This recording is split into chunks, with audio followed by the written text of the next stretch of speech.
Pula. So, nandito sila ni Sila ni Kuya. Anong pangalan mo, Kuya? John Manggubat. John Manggubat. Ayan, si Kuya John Manggubat. At saka ikaw, Kuya, anong pangalan mo? James. Si James. Romeo. Borromeo.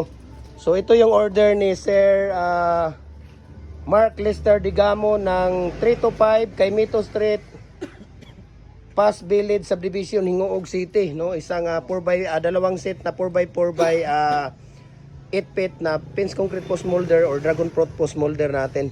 Ito yung sa kanya, Kuya. Yung dalawa. Yan. Ito, ilagay nyo lang dito sa gilid. Lagay nyo lang yan dyan sa gilid yung ano niya. Magbigay pa ako sa inyo mamaya ng previous yung stirrup. No, pakilagay na lang dyan sa gilid. Mabigat yan, ha. Ayan. So, ito na po yung order ni Sir Mark Lister Digamon ng 325 kay Mito Street, Pass Village Subdivision, Hingoog City, Misamis Oriental. 2 sets of 4 holes fix po. Ito yung order niya. Ayan. Nandito sila ni Kuya. Galing pa sila ng Hingoog. Kanina daw sila galing ng mga madaling araw. So dumating sila dito sa atin para kuhanin yung order ni Sir Mark. Ayan. Ito kasi, ano yan? Dadala, taga North Cotabatong may-ari niyan. Si Teodoro Rivera. Ayan. So, ayan. Sila ni Kuya, no? Kinukuha nila yung order ni Kuya Mark Lester Digamon ng 325 kay Mito Street, Pass Village Subdivision, Hingoog City, Misamis Oriental. Ayan. Okay. So,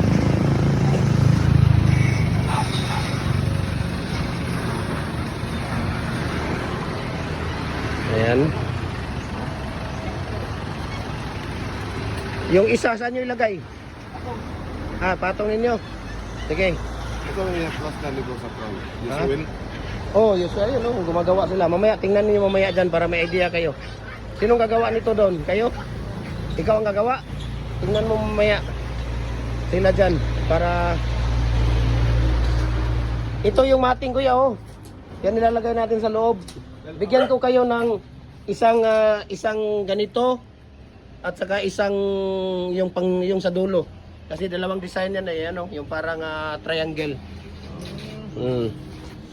Mamaya tingnan niyo. At bigyan ko kayo para mayroon kayong idea. Ayan. So follow na rin po kayo sa ating Facebook page, Jim Hardware ang Kukulamber ang Concrete Products, Banulang Brands, Jim Hardware ang Kukulamber ang Concrete Products, Kanituan Brands, Tripoli and Ave Kukulamber. Ating personal Facebook account, Felix Tan Pagikan Jr. at saka ating Instagram, Felix_Pagikan 2000. At saka sa ating YouTube channel, no, Jim Hardware ang Kukulamber ang Concrete Products. Ayan, para po updated kayo sa mga video natin, lahat po ng mga mixing natin, ratio tips natin, no, na-upload natin doon sa ating YouTube channel at saka sa ating Facebook page. We can ship nationwide, Luzon, Visayas, Mindanao, through door to door po, walang problema. Nagko-customize din tayo ng mga dragon fruit post, pins concrete post, 4x4, 4x4 by 8, 4.5 by 4.5 by 8, 5x5 by 8, 5.5 by 5.5 by 8, 6x6 by 8, no? Nagko-customize tayo. So, ito, dadalhin pa nila ito ng Hingoog City. Ayan. Ayan, sila ni thank you so much sa kay Mark Lister Digamo ng 325 kay Mito Street, Pass Village Subdivision, Hingoog City, Misamis Oriental. Ayan.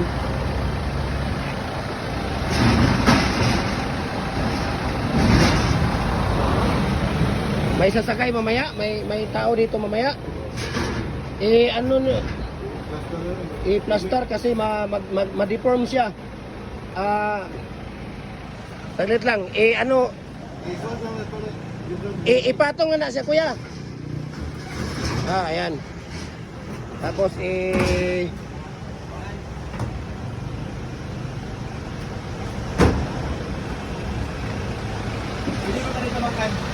Okay, may tumakan. oh, basta flat. Kung flat siya. Ano na? Kaya yung isa, wala na flat, ganyan, wala na flat, nakahangir siya. Dapat naka-flat siya, pwede siya ayan. Oh, pwede na yan, okay na yan. Walang problema, tapakan yan. Naka-flat na siya.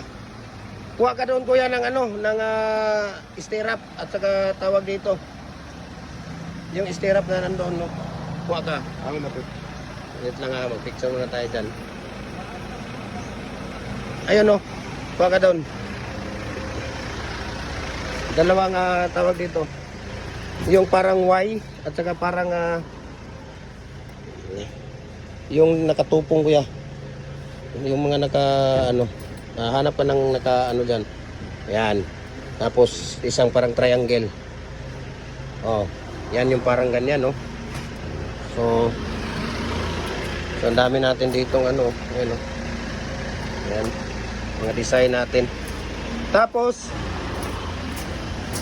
tingnan mo dito kuya, 1 feet ito kuya. Punta ka na lang doon sa ano natin, Facebook page. Kung may Facebook kayo, at saka sa YouTube, tinuturo ko ang distansya nito. Distansya niyan.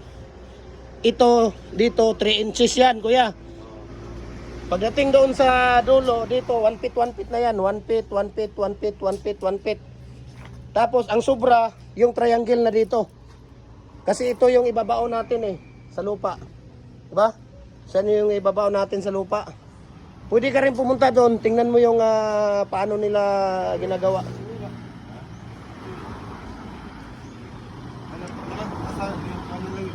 Sa YouTube natin, sa Jim Hardware, ang Kukulamber Concrete Products, Facebook page natin, follow po kayo doon. Lahat ng mga ano natin sizes, paano namin ginawa. Ayan. So makita ninyo doon lahat ng ano natin. 200 ang 6 feet kuya, 230 ang 7 feet, 280 ang 8 feet. Punta ka doon kuya, puntahan mo para at least meron kang idea. No, hindi masayang yung ano mo dito, hindi masayang yung punta mo, puntahan mo doon.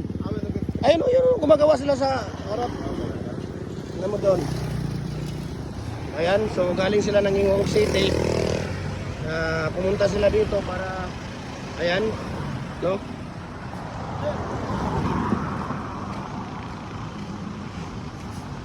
So pinakamataas nito kuya, 18 minutes lang. Pwede na nating hugutin, pwede na nating birahin. Ito, kagaya nito kuya, di ba nakita mo wala ng tubig sa ibabaw? Kung nakita nyo na wala ng tubig sa ibabaw, pwede na nating hugutin yan. Ilipat sa kabila. Ito, may mga tubig-tubig pa. So hintayin natin na mawala yung tubig niya lahat. Bago natin na hugutin.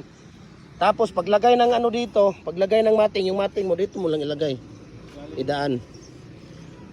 Tapos bago ka gagawa dito kuya, ang ano mo dito dapat libilado yung lupa. Yung lupa mo libilado.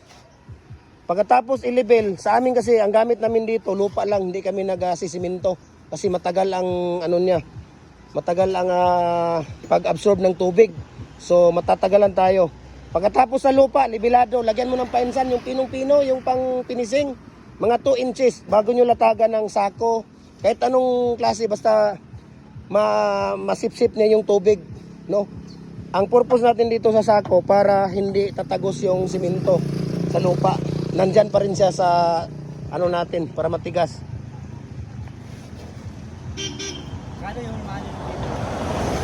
Fibers, mamaya kuya kasi naka-live ako mamaya i-ano natin. Naka-video. Mamaya i-ano natin mamaya. Ano mga katanungan mo kuya? Kasi kung ikaw gagawa, magtanong ka na hanggat nandito ka pa. Iba yung video, iba yung sa actual. Tapos dito kuya, mayroon kang ganito dapat. 7 feet around, 1 feet yung lalim niya para pag nag-mix ka lahat ng tubig, yung simento, dyan din sa loob. Umaga, maglagay ka ng use oil sa umaga. Pagdating sa hapon, hugasan mo. Hugasan mo yung loob. Para kinabukasan, use oil ka na naman. Once a day ka lang maglalagay ng use oil. Pag ready na yung mating mo, ganito. Ready na yung mating mo, matagal ang paggawa ng mating. Maka-6 na bag ka sa isang araw. 5 or 6 na bag. Pag baguhan ka lang, siguro 5. Pag ready na yung ganyan, ready na. Matagal ang paggawa kasi magputol ka. Dapat may bar cutter ka. Huwag yung grinder kasi malugi yung amo mo doon. Kung gagawa siya. Bar cutter. Unang-una, grinder, mahal. Cutting disc. Pag 7 feet, ang mahal ng cutting disc, 300 sobra. No? Okay na, wala ka na mga ano? Sige. Thank you ha. Thank you for coming. Sige.